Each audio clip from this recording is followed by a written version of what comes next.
Well, hello, wonderful educators. This is JL Waters, your Oasis mentor here, and I am just beyond excited for who we have on the program today. She is specifically my grief counselor, and she has helped me through some of the toughest times that I've had in my life.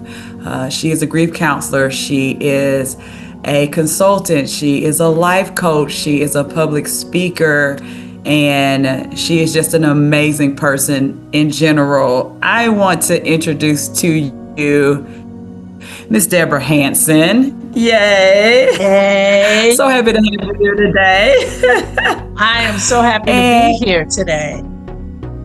yeah, I am so grateful to you. And the cool thing about your journey is not only are you a counselor, but you are a former educator.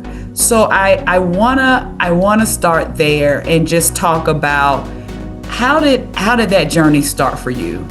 Just from educator to a counselor, and then any other thing that you want to share just about your life in general. Okay, all right. Well, as you stated, I began my career as a teacher and was loving teaching, thought I would never leave the classroom because I just love my middle schoolers. I started as an elementary school teacher. Then once I got to middle school, just fell in love with that age group. I don't know if it had anything to do with me being like a problem child in middle school, being suspended when I was in middle school, but I just love middle schoolers. So I migrated from New York to the greater Atlanta area, was teaching social studies and just loving it. And then in my school, we had a suicide. And that first suicide was an eighth grade male student. I didn't teach him, but I had a Mm-hmm. relationship with him because I had a bowling team and he was one of my bowlers. So I knew his parents very well. They would meet, his mom would meet us at the bowling alley every Wednesday. And so I knew Billy's parents pretty well. And so it hit me kind of hard. Um, Finished that school year. In the next school year, we had our second suicide a year Mm. later in the month of January. Wow. Um, and this time it was one of my students. It Mm. was a student that not only was, I saw her each day for class, but she was a homeroom student. And for middle school people, you know that when you have a homeroom class, you get to have a closer relationship with those kids. And so that one really took me for just a loop. I just could not understand how a person, a kid I'm seeing every day, Monday through Friday, Mm. and never perceive that they're contemplating suicide. Yeah. And to be honest with you, there's still times that I will say to myself, I wonder, was it an accident? No, Mm. because this just doesn't want to believe that Yeah. someone I had that much contact with I would not see any signs or anything. Yeah. And so that was the second one. And then that same year, 3 months later, we had the third one. So we had three kids who took their lives within 18 months' time. And Wow. that was my impetus for going back to school. I just started seeing things from a different perspective. You know, when I was teaching social studies, it was all about passing my class, passing my class. And although I had good relationships with kids, and I knew, sometimes things were going on. I worked in a school where the socio-ec was pretty like medium high to high Oh, income. wow.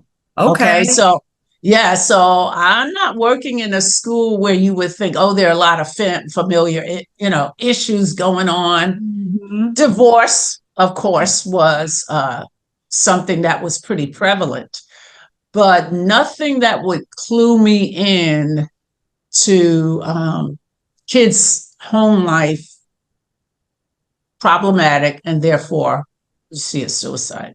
Yeah. So on so many levels, it just kind of just blew my mind. And I have a strong faith that things just don't happen to be happening. Yep. And interestingly, I got into a cohort where they only allowed 12 people. And when I found that out, I was like, oh my gosh, I probably am not going to get in this program, but I did. I Wow. did. And so that began my journey for counseling, and, finished the program and went back into the school system as a school counselor, and Yeah. enjoyed the second half of my career in the education system as a school counselor and then a head counselor. So Yeah. That's that's my amazing. story. And Yeah. so how long were you an educator, and then how long were you a school counselor? 15 years as a teacher, as an Wow. educator in the Wow. classroom, and then 15 years, well, actually 16 years in counseling. Wow. So when I retired, I had 31 years That's uh, amazing. in the system. And it was interesting as I thought about what my next steps would be after retirement. Mhm. I knew I needed the community piece more because I had been with kids, Yeah. and school counseling is so much different than community counseling. Mm-hmm. It is just so much different. You Yeah. get to touch kids lightly when you're a school counselor. Let's Okay. be honest, it's about getting that kid's behavior right so they can learn, okay? So they can go in that classroom and not act up, okay, for the Okay. most Yes. part. Yes. And then, when you're doing your program, they're saying you're going to run groups and not really, okay? Mm-hmm. Because I know that teachers, they need all the time they can with those kids. So Yeah. allowing them to come out for groups, that didn't happen very much. So very much the focus is on behavior. And if there's some type of impediment that's preventing that kid from learning, Yeah. then we need to identify that and get the kid what that child needs to perform. So Yeah. when I worked for a community agency for like the last year and a half of my time in the school system. So I would leave the school, then go to an agency and work. And I always thought that is like the best of two worlds because I brought the education piece to the table. Yeah. It used to be a time where school counselors had to have taught, and that is no longer the case. So when I was working in the Yeah. community piece, I was able to share what I knew about the education piece as far as, getting a 504, the RTI, and all of that kind of stuff Mhm. that sometimes people who haven't worked in the system don't know very much about. So, Exactly. And you had that, yeah, you had that different type of perspective because you knew what it was like in the classroom, but then you also have the counseling part. And so that's a very incredible outlook to have because the yeah. empathy that you can have from both sides. And Mm-hmm. so what does your role look like now? Talk to us about what you're doing now and how that transition came about. Like you said, after you retired out of the school system. Right, right. So my plan was after retirement, I'm going to work for this agency, and I'm just going to be traveling all the time. That's what Okay. I thought. Okay. And it's just so amazing how things didn't go the way I had planned. I actually lost my mom during that summer. So Hmm. I retired in June. In July, I lost my mom unexpectedly. Wow. And so my plans shifted because I remember having a conversation with her where we were talking about post retirement plans for myself. And she said, you should open your own business. I was like, nah, I don't think so. I'm just going to be a jet setter and all of that. I don't know why I thought I was going to be a jet setter on teachers retirement, but that's another session. Okay. So anyway, that's what I was thinking. And then after the loss of my mom, uh, like with loss, a lot of times you you look for lessons in loss. You know, you try to pull things out. You know, you do a lot of reflection. And Mhm. so it was during that time, a little bit after that, I said, I think I am going to open my own uh, business and Wow. do that. And so even with that, I started the business and everything, and I'm like, I am absolutely not going to see any kids. Okay. I've done Okay. kids 31 years. It's going to Yeah. be about the adults. Because if I can help fix the adults, then the kids will get fixed too. Okay. That's what I was thinking. I got you. No, no. As soon as I, developed my profile and everything, Yeah. and people would see that I had this large piece of time in the education system, I Yeah. started getting more calls to see kids, Wow. kids who were grieving, kids who had some behavioral issues that can kind of be the out, um, be a part of like ADHD and Mm-hmm. other behavioral disorders. And so, very much, I found myself working with kids. And then I would work with parents Yeah. because sometimes I'd be working with their kids and we'd have these conversations, and the parents would say, I might need some counseling. That's And good. so at the beginning, I was seeing sometimes the parents as well as the children. Sometimes it became family counseling.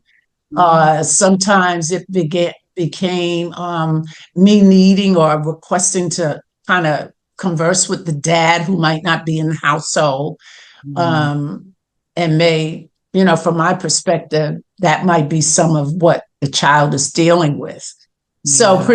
pretty soon, I just started seeing adults, adolescents, and children, and Mm. so I think I have the best of three worlds because I don't just see children, I Yeah. don't just see adults. I get to mingle with several groups, and I just told a client the other day, I often ask people, do you like what you're doing? Mm-hmm. And I was sharing, I said, for me, this is the ideal job, because I absolutely love what I'm doing, Yeah. you That's know. beautiful. Yeah, I love that. I yeah. want to talk about I want to talk about those educators who, and I definitely was one of them, who have experienced a loss Hmm. and just keep going on. Just keep going on with their everyday life, or at least they're trying to. Can you first just speak to them as to after a loss, and then you're continuing on and you're going into the classroom, just in kind of everyday terms, what can they expect? What can that look like for them?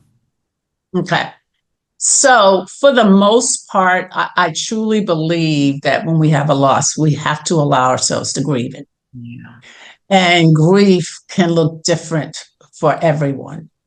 Um, when and when we talk about loss, most of the time our attention goes to a death, Yeah. but there are other life circumstances that are losses, like divorce. Yeah. So for me, I went through a divorce while I was still in the classroom Hmm. and had to go to work and had to put on this face like everything was okay.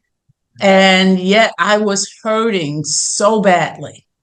I was just hurting so badly and had lost a lot of weight. Typically wasn't sleeping, just going through the motions of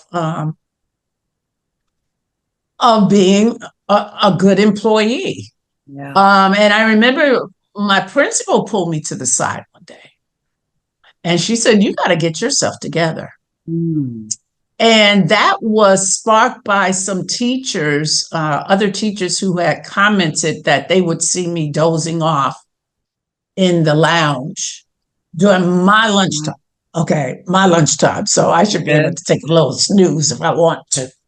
But Sometimes human nature is already go to the far left. She's sleeping on the job and things like that. And so I made her aware of what was going on and everything. And she said, I've been there where you are, but you still gotta kind of pull it together. And so what I was able to do was to give myself specific times of the day what I would allow myself to feel what it feels like when you lose, when you have a loss. Mm-hmm. And so when I tell you that from the time I left that school to the time I drove home, I would just go in with it with the tears. I mean, people would drive up next to me and I know they were saying, what in the world is going on with her? Yep. But it was that I had held it in all day so I could do this job. Yeah. So I think one of the important things is to allow yourself to feel what you're feeling, whether it is you have to take some time off, or whether it is that you give yourself a specific time of day. And so one of the reasons why I use the time going home, driving in my car, was because I also had a 16-year-old at home. And I knew that he was very concerned. And so I would try to kind of get myself together when I drove up in that driveway. I'd dry those tears and everything, and I'd go in there and I'd ask him about his day and everything. And if I were to tell you that everything was normal, it really wasn't. We were just kind of, he was going through his own processing of the divorce as well as I did. But I was able to kind of shift. Teachers are always shifting, right? They tell you you're going to cover somebody's class, or you got somebody didn't show up, so you got an extra 6 kids in your class. So we're always shifting. So what I did was I would shift, but I would allow myself to feel the loss. And I often tell people that I work with now who are going through loss, embrace it, because you cannot skip over it. You cannot act as if it didn't happen. You can act like it didn't happen, but what I have found is that oftentimes when another loss comes, it just becomes more intense because you haven't dealt with the first loss. Or even before the next loss, it can show itself with behavior that's adverse. So one of the things I said, embrace your loss. Allow yourself to say, I'm hurting. Allow yourself to cry. Allow yourself the time that you need to be alone at times. Because those are some of the manifestations of loss where we we're angry. That's a normal part of it, but that usually dissipates.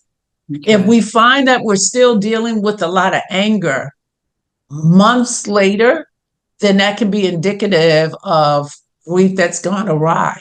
And so in order not to have those things occur later, I think we have to deal with it. So yes, I can continue to do what I'm supposed to do, and still allow myself to feel what it feels like not to have this person there, not to have this thing there that I cherished. And that's the humanness of us. And I know that's what I did with my mom before meeting you. It was like I didn't even kind of deal with it. I didn't have anything, pictures of her, no, like nothing around me to remind me of her. In my mind, she's still in her apartment in Atlanta. I kind of tricked myself. So if I started feeling some type of way, no, she's fine, like it's okay. And then just trying to keep going till it was like breakdown, just burn out, all the things hit me at once, and it was just like the spiral. And so I'm so grateful that you're saying that, because you cannot just stuff down and keep pushing on. It will show up in a manifestation of something, and then you're going to have to deal with it. And so I like the advice that you get. Just start, even if it's certain times of the day where you step away or you just let yourself feel those feels, it does make a Mhm. difference. And so I'm so Absolutely. grateful for that advice. Do not, do not try to ignore it and stuff it down. Mhm. You're gonna deal with it one way or another. That's You might have right. to like be That's right. intentional with it, like you're saying, like be intentional with it. So Mhm. I really appreciate that advice. I think that's going to be really helpful to people. Then the next thing that I wanted to talk about, well, what are some misconceptions or maybe some myths out there about grief that you know about or you hear about or encounter a lot, and then how, what are some ways that you want to kind of counteract those? Okay. I think one of the myths about grief is a lot of times we believe it's going to be shorter than it is.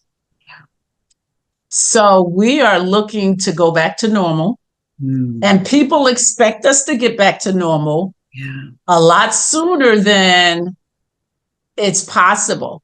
And notice I didn't say a lot sooner than you can get back to normal because it won't be the same normal you have.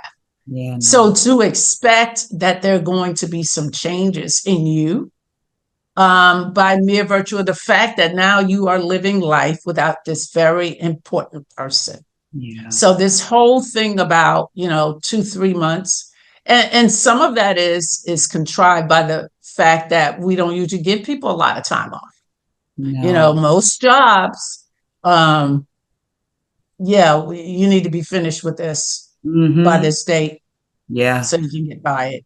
And what I often tell people is that while clinicians don't give a time frame, what we do know is that after a certain amount of time, if the person is still grieving the way they were in week 1, week 2, week 3, then okay, maybe something else is at play. And so, what I tell my clients is that year of first, let okay, that be your marker. okay, The first Christmas, the first Thanksgiving, the first birthday, first Father's Day, yeah, all that first year of first without that individual yeah, is usually the hardest. And for some of us, it can linger on to about like the year and a half mark. okay, Okay. It just depends on the dynamics of the loss.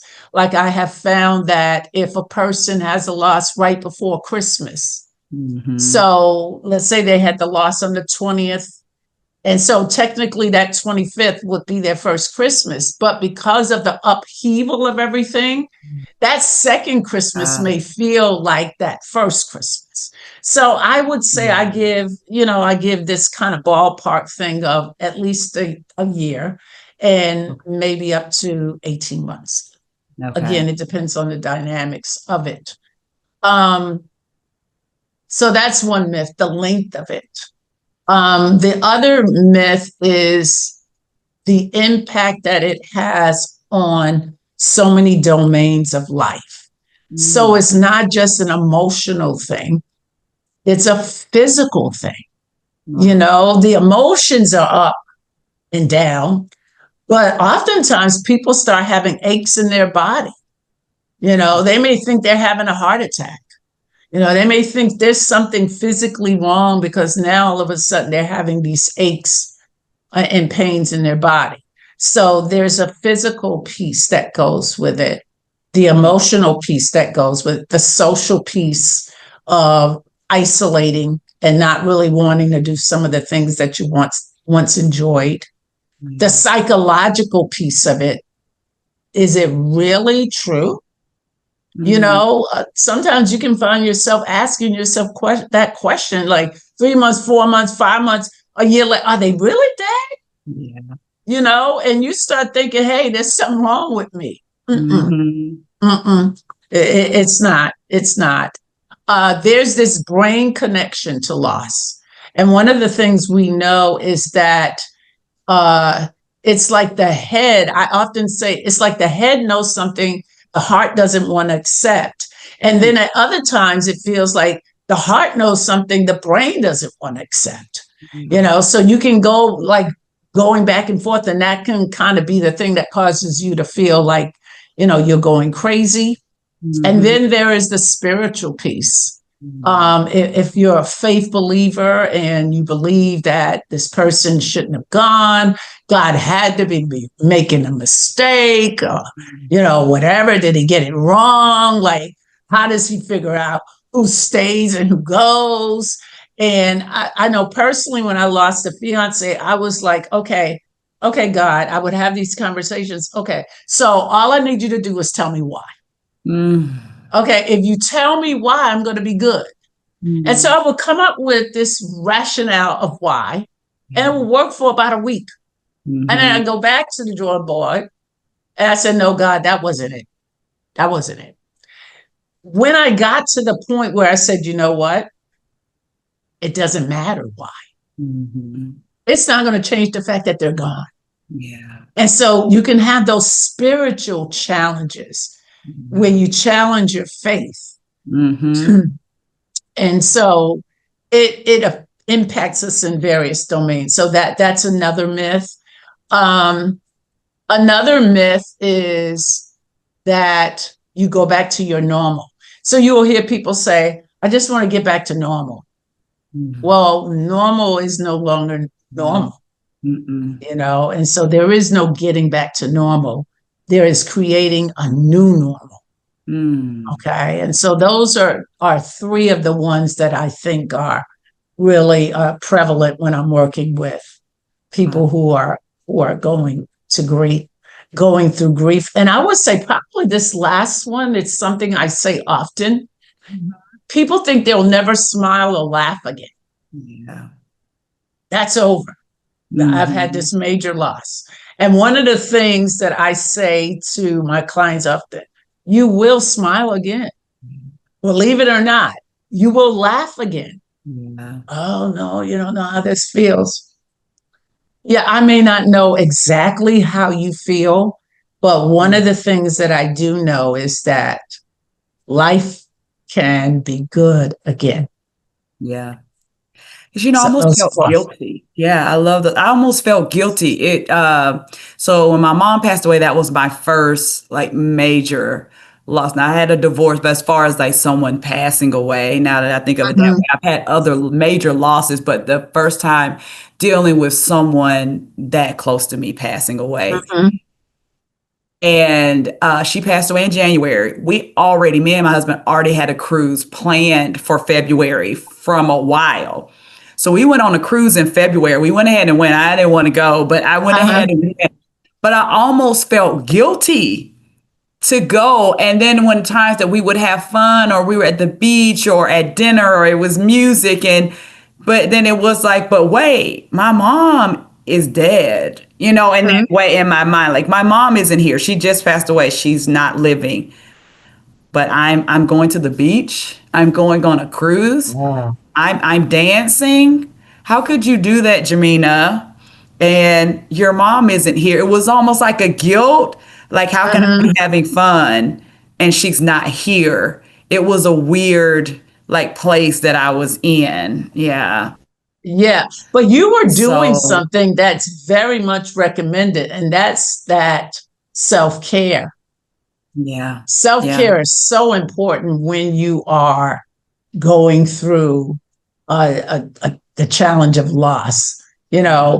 Whether it is, I'm almost hesitant to say that I used to just kind of indulge in my favorite candy.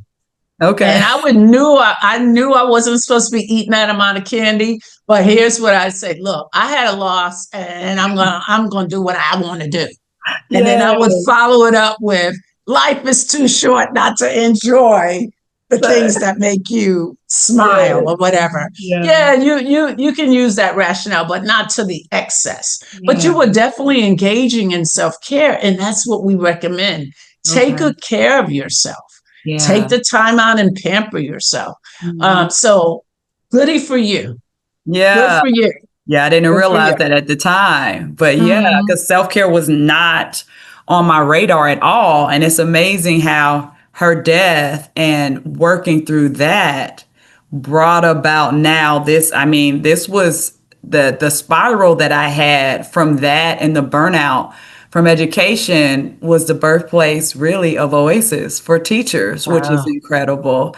And so let's talk about that while we're on that. Can you give us what are some self-care things that you recommend when we're going through grief, when we're dealing with the loss? What are some Mhm. self-care things that you recommend for us to do to help us do that? Okay, so some of the things, oftentimes what stops are the things that we like. We just don't feel like doing it. You Mhm. know, if I like going to the movies or whatever, I may stop doing that. Yeah. So part of grief, part of the depression piece of grief, and when I say the depression piece of grief, I'm not referring to clinical depression. I'm talking about the depression that comes with the loss, is Yeah. making yourself do what you don't feel like doing.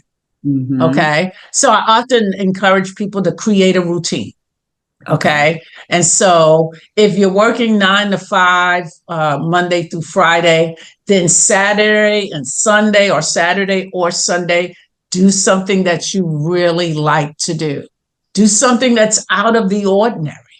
Okay. Okay. Going, well, malls are almost non existent, but going someplace and just walking, Hmm. planting flowers. Hmm. Okay. Doing something for somebody else is so gratifying. And a Hmm. lot of times we don't think about that because we're kind of thinking, well, I'm the one that had the loss, Yeah. but there is scientific proof that when we do things for others, that it really boosts those endorphins that make us feel good. So Hmm. those are just, if you're getting a massage, Yeah. getting a mani-pedi, some of us love that kind of stuff. Yeah. Um, Going out to dinner, going out to lunch, calling up someone you haven't talked to in a while can Hmm. be very rewarding to us as well. Yeah. And so back to the routine thing, if you were a person that had like physical fitness, like you got up and you worked out, Yeah. but during your loss, you're not feeling much of that working out. Allow yourself some time to say, I'm not doing it. Okay. But get yourself back into a routine, because routines really do help us. Yeah. They really do. So if I was getting up in the morning and I haven't done it in 2 weeks, it comes to this kind of talk we have to have with ourselves. Okay, you are going to get up and walk tomorrow. Yes. Okay. You may not walk the length of time that you did before, but you are Mhm. preparing yourself to get back into a routine. And routines really do help us, especially, for people that may stop eating right. Yeah. People Yeah. that might just be indulging in alcohol because sometimes Yeah. we feel that might help us. So, kind of saying, okay, this is what I've been doing. This is not working for me. This is Hmm. not working for my body. And Yeah. being able to say, okay, here's my new routine. And the routine can evolve. And so it can even be the loss is an impetus for creating a routine of physical fitness.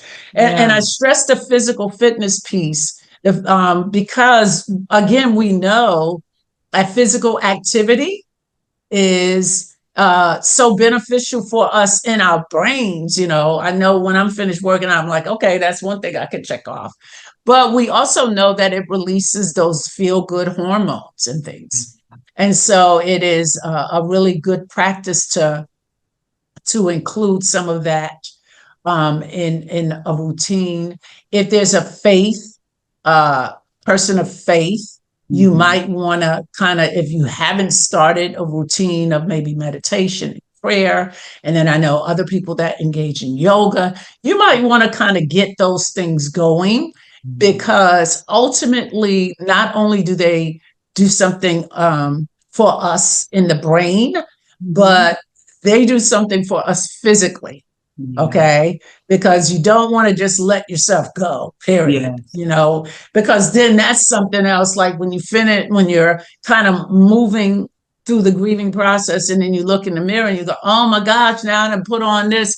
That can just compound the grief, Yeah. That's true. So you want to kind of put into practice some practices that are so beneficial for you.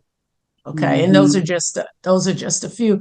Getting with Yeah. friends, Mm-hmm. talking about it, Yeah. you know, journaling can be so Yeah. beneficial. Mm-hmm. Um, and then as you get further along in your grief journey, then there are these activities, these things that we can do that kind of keep us connected to the person. I'm in a room of my house, and right on the table, I'm going to see if I can just kind of turn it a little bit. And I don't know if you could see that, but Yeah. this is a collage of pictures, and it says Mom and Her Girls.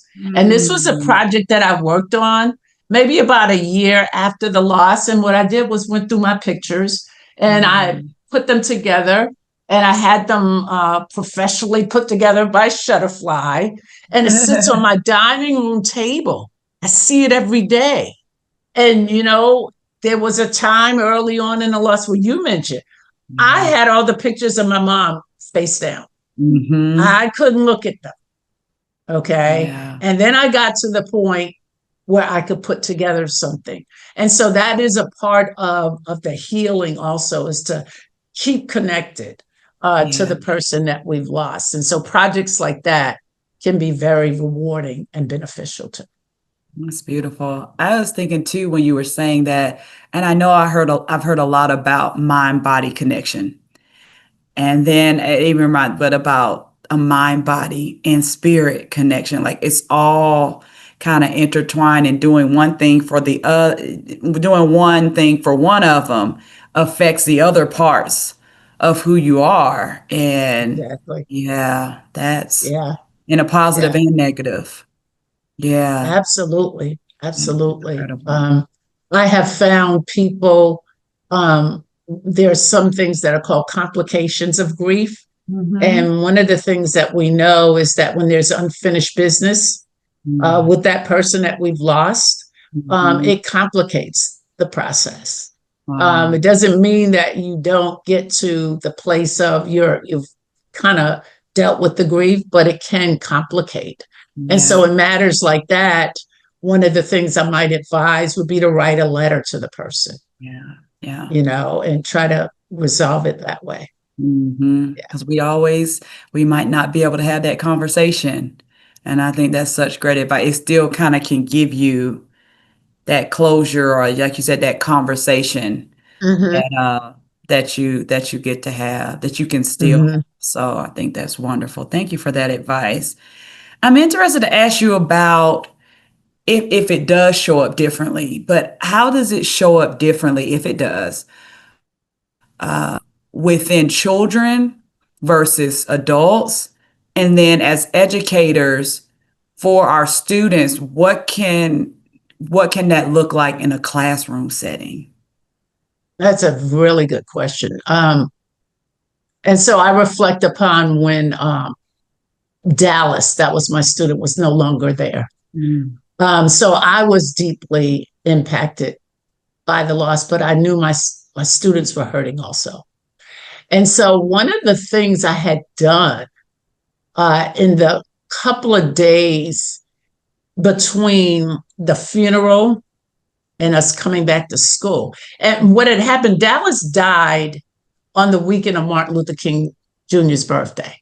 Okay, okay. so she had died like that Friday. So we had that Mm, Saturday, Sunday, then we had Monday off. Monday okay. was her service. Okay, so Mm, it was pretty wow. quick that it occurred. So what I did, I changed the room around. I Okay. changed my classroom around because Dallas sat in the same seat all the time. You got that seating chart. That's Dallas's seat. So I Yeah. thought that would help. It didn't. Mm, It didn't. I had a psychologist friend who told me change the room back to the way it was when she was here. wow. And so I did. And I allowed the kids they did a little makeshift memorial. And so they would bring things and put them on the desk. And I have to tell you, that was hard for me because they're seeing it for one class period. I'm seeing it for 4 periods a day. All right. But I allowed them to do that. When you have younger kids and they've had a loss, you might want to ask if the caretaker is the person, the guardian who they're left with, is it okay if I tell the class? Okay. Right. A lot of times they know before you know with social media. Yeah. But if they, I would like to acknowledge this with the class to allow them the opportunity to speak with the person or to send them a card. And you might want to give them suggestions on some things that they can do. And then if the child has been away from the classroom for a few days, when they do return, letting them know, I heard about your grandmother, I heard about this, and I am so sorry. Is there anything I can do for you? You know, when you're older and people say, is there anything I can do for you? Sometimes we kind of blow that off. They don't really want to know what they can do for me. Yeah. Okay. And so my advisement with older people who have like, let's say it was a coworker or coworker's dad or something, I might advise actually doing something for them instead of asking them, is there something? Yeah. Because we're accustomed to saying, no, I'm good. No, I'm good. Exactly. I'm good. I got this. Right. But when you think about, when you think back on when you've had a loss, what would have been helpful, you can come up with a list of things, because my sister and I surely did. You know, it would have been nice, you know, someone got, if the staff had gotten together and done a gift card for getting my home clean. Okay. Going, some gift cards to go out to dinner. Okay. Because there'll be days you come home and you don't feel like cooking. A massage. Okay. Making an afternoon. Look, give me a date. I just went out with my son's in-law. They lost, my son lost his in-law, his father-in-law. Okay. I'm not really close with the family, but I wanted to do something. So I said to the in-law, the mom, give me a date we can go out. Okay. And so I made sure, give me some dates, I told her, and she chose one. And so I made sure that I kept that appointment and I met with her. And it was light conversation. All right. I was able to give her a couple of books on grieving, you know, and so some of the ones that I use, and I gave her a little package of that.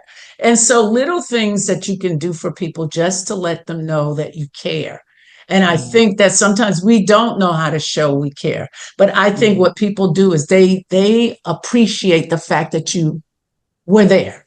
Okay. And so that kind of stuff helps with kids, just acknowledging the loss, saying, if you ever want to talk, letting the counselor know that there's been a loss. So if there's a loss going on in the school, that the child can be included in it. And then counselors sometimes have resources outside of the school system that can be very helpful. Indications that perhaps the grieving isn't going well is a child who's been pretty much well behaved, and then they start acting up. They're getting in conflicts with other kids. Perhaps they're not complying with requests. Okay. If they were kind of a neat child and they're showing up unkept, that could be indicative of something going on in the home as well. Noticing whether they're eating lunch or if they're skipping lunches, if they're tired all the time. You know, you might have a conversation, are you sleeping at night or whatever, and just kind of talking with them. And I know with all the things that teachers do in the classroom, sometimes it feels like it's overwhelming, and that's why we have school counselors. So passing that information on to the school counselor so that they can follow up. Hopefully they have time in their schedule to follow up. Checking in on the parent. You know, if you got time, a lot of it is time. You know, it's that time factor. But just, especially if there are observations that are that are reflective in behavior with the child in the classroom. You want to make sure that you're letting the parent know that, hey, I've noticed that this is going on, because they may not be talking to their parent about it. I know my son did not talk to me very much about the divorce, and I knew it was impacting him. And so I tried to connect him with people. I tried to make sure he was talking about it with other people who he felt safer to talk about it with. And so I remember when I had a brother. My brother lost his wife at 36, and there was a 3-year-old. And so that year she turned 4. And one of the things I did, I went to the open house, and I made sure I let her teacher know. And I was so surprised to find out that there were 3 other kids in the classroom who had losses. And so that's a way of connecting. The counselor can connect with those 3 kids. I mean, hey, 3 kids is our group. But just letting other people know, and as an educator, just periodically saying, how's it going today? And notice I said, how's it going today? And that's really good with adults. Instead of how's it going today? Because every day is different. Absolutely. Some days, you know how it is. Some days you wake up and you say, hey, I got this. I got this. This is good. I've had this loss, but life is going on. And 20 minutes later, you're like, where did that go? And so it's like almost like a hour by hour process. And so just keeping a tab on the emotions of the child. And again, the performance in the class, the classroom performance as far as tests and things like that, those can be indicative of something going on. But also realizing that because it's been a month since they lost their grandmother, or 2 months, that's not a long, long time. And so, being patient with them, just like it's not, I, as an adult, I may be showing up and I may have a laugh with staff, but just because I'm laughing doesn't mean that I'm still not grieving. And so periodically asking people, how's it going? I try to do that with losses, like to check in with people and just see. I had someone very close to me that lost their husband. And for 6 months, I sent them a card every week. Through the mail. I went to the dollar store, that 2 for $1, and I got myself that many. And I tried to just do little personal messages, just thinking about you. And she would call me up and she said, Deb, I got your card today. I just needed that. And so if we're working with a colleague, it doesn't even require mailing it. It can just be putting it in their mailbox to let them know, hey, I know this is, you're having a rough time. This is a rough journey. And so that can be very helpful. That's so good. I lost, I had a student a few years ago. I was teaching 3rd grade in Rockdale County, and she died of cancer. But I really did not get a chance to know her because she was already hospital homebound. When she came, the 2nd grade teacher, they found out about the cancer in 2nd grade, and she got sick, and then they found out about the cancer. She was in and out 2nd grade year, but by the time she came to my class, she was already homebound, and there was a nurse and a teacher going to see her. I went to go visit her with the counselor one time, and the students made cards and things for her, but already then, she had like the tube, she had the oxygen. She was bald, very slim. And that was my only interaction with her. I didn't know her in 2nd grade. And when I went to her funeral, and just to see the mom and what that looks like, parent to lose a child, is just, I can only imagine that that's absolutely devastating. Another thing that really stood out to me was when the funeral home, when they were about to like end the service, and they told people, they said, listen, they said, right now, mom is getting so much support. And she said, but what he said, but what we found is 60 to 90 days, sometimes even 30 days Mm-hmm. after, like the support just ends. And it's kind of like Mm-hmm.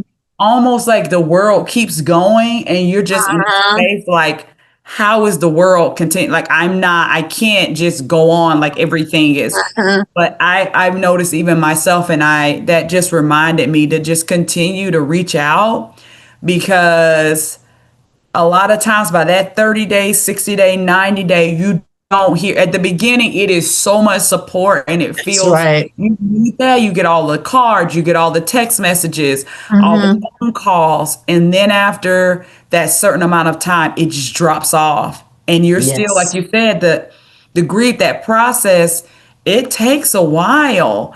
And Yeah. you're still going through that process, but now like the support has just like dropped. Yeah. That's even a reminder for me. Check on my friends, check on my family. Mm-hmm. Continue that. Even Mm-hmm. after 30 days, 60 days, 90 days. You did it for a whole 6 months because the grief goes on that long. That's And you right. really, it is so, all of those things are just so helpful, just reminding us to continue to do that. And I wrote those notes down because Mm-hmm. I'm gonna be mindful of that. So thank you so much. You've answered so many questions just just through Uh-huh. the conversation. I have so many questions, but so many of them you've already answered, and I just think Can that I this add is one more so. thing? I Oh, want yeah, to add one please. more thing. Yes, please.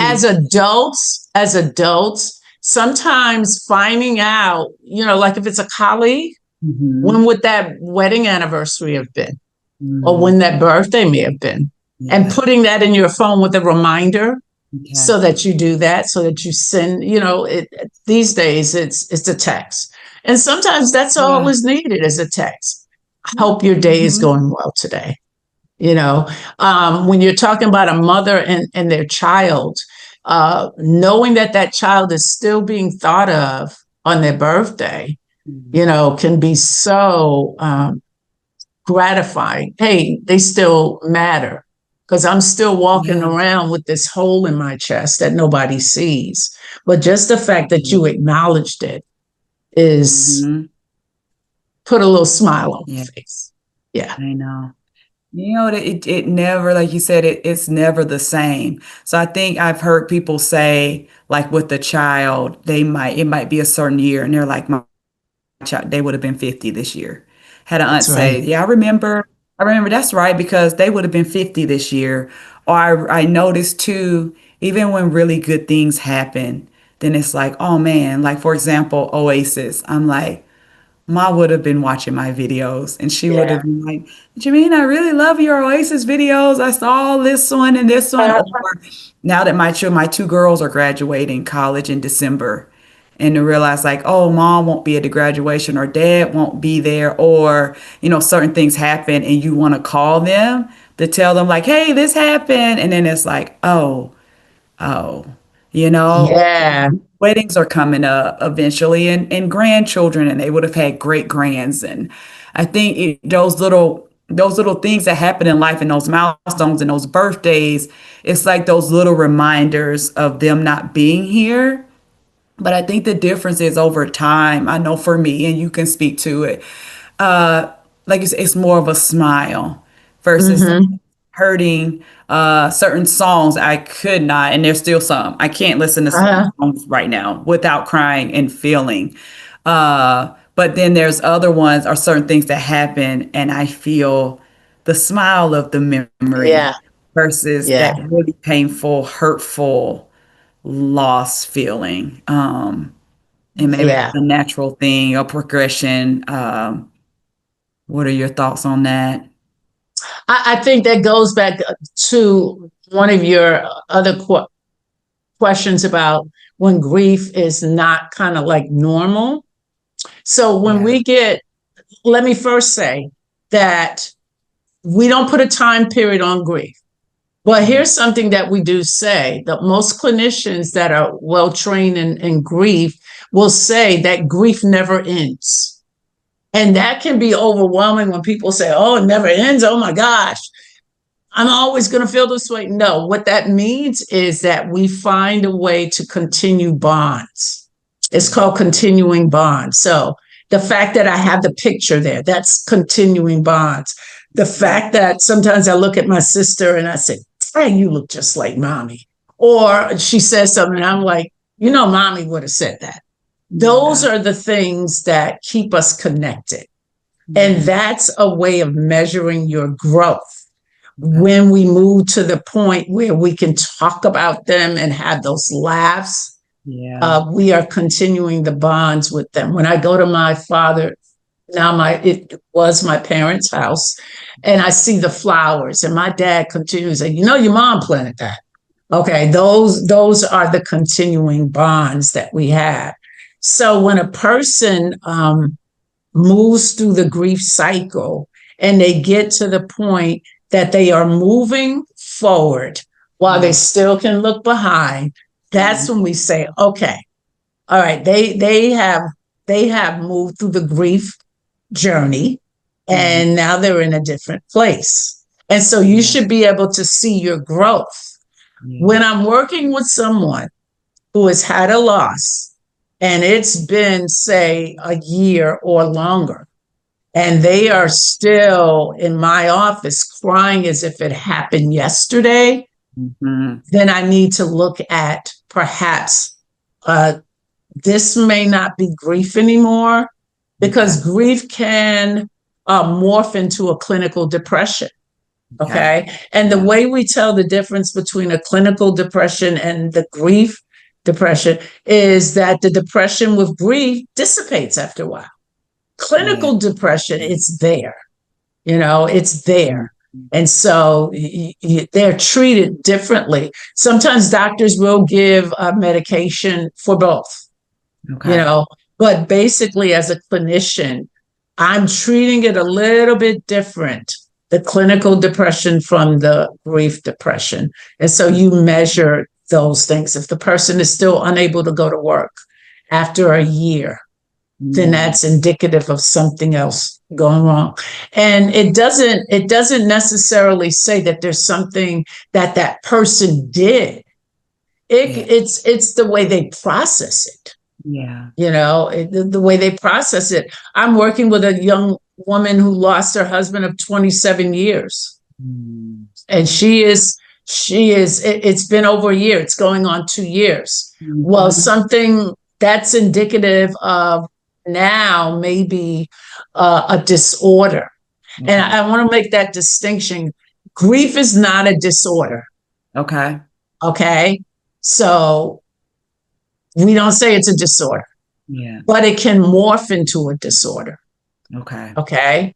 And so actually when I do my presentations, I always say that I'm not treating a disorder. I'm coaching the person through this process. Okay. I'm giving them strategies to go through that process. But if it morphs into something else, then there is a different prescription for a disorder. Okay. So being able to distinguish between the two is important. Is there a specific name for that disorder when you go to that level? Yeah, it can. Depression is one. Okay. It could be anxiety. Okay. Anger is not a disorder, but anger is something that can be like a disorder because it's impacting every part of your life. So a person that's angry all the time, I'm going to probably adjustment disorder is something that the catch-all, because you're adjusting to something that's different. And there are a couple of distinctions with adjustment disorder. There can be adjustment disorder with anxiety, adjustment disorder with depression. Okay. And so those are the major ones that I see. But then you mentioned the physical, the emotional, the spiritual, they're all tied in together. And so it can be something physical, where this person develops these symptoms where they're unable they're having chest pains, or they're dealing with severe anxiety that's preventing them from enjoying their best life. And so we usually, there's the DSM that has all the disorders, that's what we look at. Well, probably about 5 years ago, if not a little bit longer, they started including the disorder called prolonged grief disorder, PGD. Gotcha. Okay. Before then, you didn't, there was no designation, but it's not diagnosed before 12 months. Okay. So a person coming to me and they just had a loss 2 months ago, I'm not going to diagnose them with a disorder. I'm going to more look at it. Okay, they're going through grief. Okay. And I might diagnose them with an adjustment disorder, but that's only insurance. That's insurance stuff. Got you. Yeah. That's more about insurance, but we know the expectation is 12 months. And when we say 12 months, there's some people, it's not, they may migrate, they may go through the grief journey at 6 months. They're done. I think we've all heard about people who lost a spouse, and like 6 months later, they're saying, I do again. Yes. I got my own feelings about that. Okay. But they won't tell you, hey, I'm still grieving. They're going to say, oh yeah, I finished with that. I'm moving forward. On to the next one.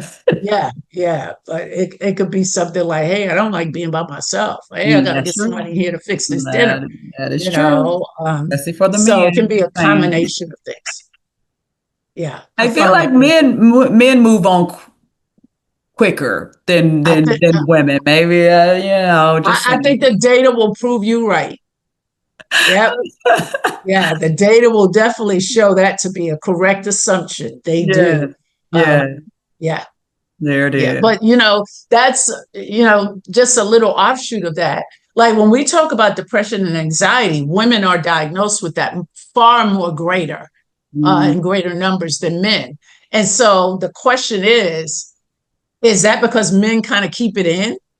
Yeah. Okay. Wow. Because we as women, we talk, most of us, we talk. We got our best girly or group where we're kind of talking, and talking is processing it.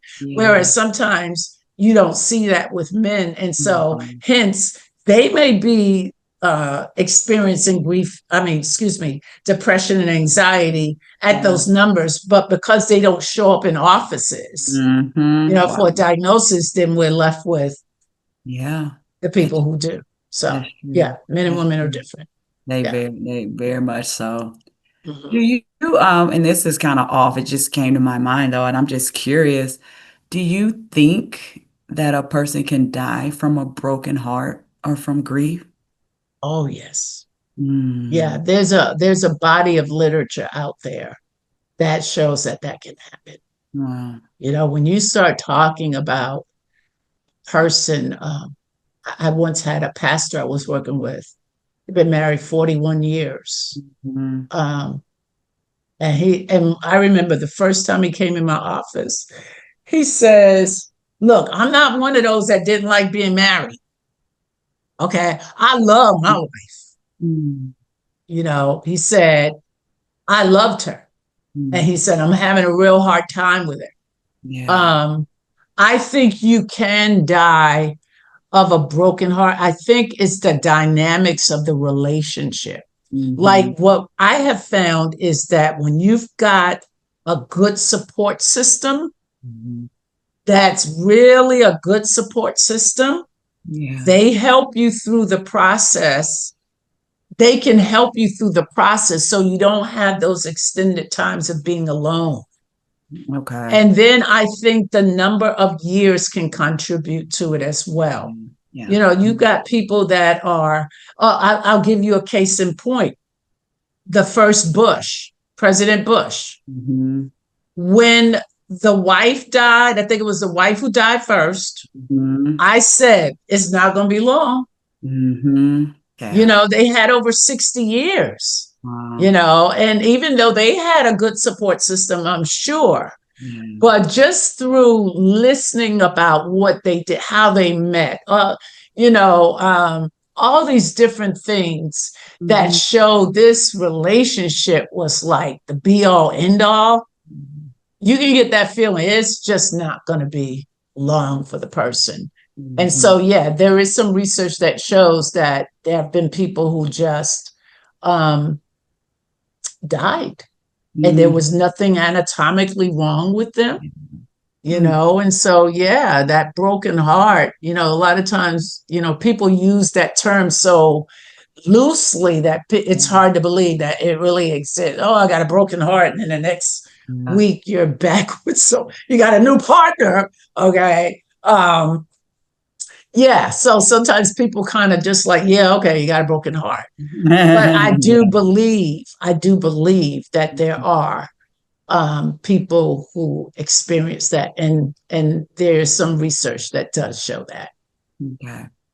Yeah. So for that educator or that person who is just devastated at a loss and Mhm. they just feel like their world is shattered and it is ending, what words of encouragement would you give to them? I would first ask, who are the people that if you were gone, they would be devastated? Wow. And so I would help them create that list. If they got one or two people, and I've worked with people that have kind of been like, you know, my life is worth not living. Mm. And when that, well, this one and this one, oh, well, what about this one? And what about this one? So what I want them to become cognizant of is that they matter. Mhm. Okay. They matter. Okay. And then, you know, my slogan of, you know, you're going to smile again. It's just taking you a little bit longer. Yeah. And I can say, and you can say, anybody that's experienced loss and gotten to the other side of it is qualified to say that. You Yeah. know, you're going to smile again. You know, life is going to be good again. Mhm. But if you check out, you're never going to see that, Mhm. you know? And so you want to kind of build hope in them. And one of the things that I believe, my faith allows me to believe that I don't go through something just to be going through it. Yeah. I got some badges of you know, that show that I've been through some things. And so Yeah. your credential to tell another person, it does get better. It Mhm. does get better, but you got to hang in there. Yeah. And yeah, I know you have those rough days and maybe even Mhm. rough weeks. Yes. But wait till it becomes uh yesteryear. That I'm not Mhm. like that. And Jamita, you know that also, that as you go through the weeks and you have less time when the only thing you thought about was the loss. And you Yeah. kind of, okay, it's been like 2 or 3 days and I didn't think Mhm. about that. Shows you the healing power, you know, the healing that takes place. And so being able to share that with a person and make them aware, and even asking them, what's something real rough that you went through before? You know, Yes. because depending upon the age, we may have endured something that was really, really rough, and then we didn't even think about it as that. Just like the when we were talking about losses, we have losses that sometimes we didn't even characterize as losses, Mhm. you Yeah. know. And so, what's something really rough that you went through and you got through it? And Mhm. so, just being able to kind of help them reflect on that, Yeah. It's yeah, beautiful. can be very helpful. Yeah, that's beautiful. I love that. And I wanted to just let you share about what you do now. Where did the name Rafa House, where did that come from? How did that come about? And how can our audience support you or connect with you in any way? Okay. So Rafa House goes back to my mom. Mm. My mom was a prayer warrior. Mm, And so people of faith often know that in the Bible that we had names for God, depending mm, upon what attribute he showed. mm. So Rapha means healer. Absolutely. Rapha means healer. So when I was trying to come up with a name for my business, I knew that somehow I had to honor my mom because Mm, I often say she's always been my greatest fan. In her eyes, there's nothing I couldn't do. And so I was like, okay, so how do I honor her? So my mom's first name was Agnes. And I said, House of Agnes. Nah, I don't like that. I don't like that name. And so it only took a little bit longer for me to kind of think about her qualities. Her being a prayer warrior, her being, a faith believer, this is what God's word says or whatever. And so that's how Rafa House came about. And then, so, it's so funny because when people will call the phone, call me on the line, and I'd say, Rafa House, they said, Waffle House. No, not Waffle House. And so I had to say R's and Rabbit, and go through it. But yeah, that's where Rafa House Yes. came I came love it. into being. I would welcome. I love talking to groups. I'm Mm, going to be doing a an online group for parents of adult child loss. okay. So those parents who have lost a child as an adult. I know you're not old enough to have an adult child, but I do. I've got a 41-year-old, and I still say he's my child. And so I Yeah, know that same. parents still refer to their young Yeah. adults or adults. That's my child. Yeah. Okay. All right. Yep. Watch what Yep. you say about them. Okay. In my presence. So I'm going to do a adult parents of child loss, adult child loss group. Okay. And that's probably going to start in late October. Okay. And And then so if if they you're want to be a interested, part of that, how can they? yeah, they can reach out to me directly on my email, which Okay. is, I always get my website and my email mixed up. Rafa House ccc@gmail.com is the email. Okay. And the Rafa House website is www.rafahousecounseling.com. And Okay. there And you can read a little bit more about what I do okay. as a grief coach, grief Hmm. counselor, however way you want to refer to me. I'm that person. Yeah. I love working with people who have experienced grief.